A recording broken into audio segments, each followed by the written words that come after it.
এবার চন্দ্রনাথ রথ খুনের ঘটনায় আরও একজনকে গ্রেপ্তার করল সিবিআই। বিনয় রায় নামে ওই অভিযুক্তকে উত্তরপ্রদেশের বারাণসী থেকে গ্রেপ্তার করা হয়েছে।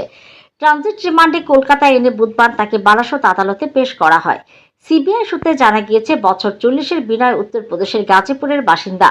বেশ কয়েক বছর আগে বারাণসীতে চলে আসেন তিনি। সম্পত্তি কেনা বেচার কারবারে যুক্ত ছিলেন। বারাণসীর এক পুলিশ কর্তা জানান, বারাণসীর এক স্থানীয় আদালতে বিনয় রায়কে তুলে দুদিনের ট্রানজিট রিমান্ডে নিয়েছে সিবিআই। পুলিশ সূত্রে জানা গিয়েছে, চন্দ্রনাথ রথকে খুনে বিনয় রায় জড়িত বলে প্রমাণ পেয়েছে সিবিআই। তার ভিত্তিতে তার খোঁজ চালানো হয়। বারাণসী রিজার্ভ পুলিশ লাইন এলাকা থেকে তাকে গ্রেপ্তার করা হয়েছে। বিনয়ের বিরুদ্ধে এর আগেও খুনের চেষ্টা সহ একাধিক অপরাধের অভিযোগ রয়েছে।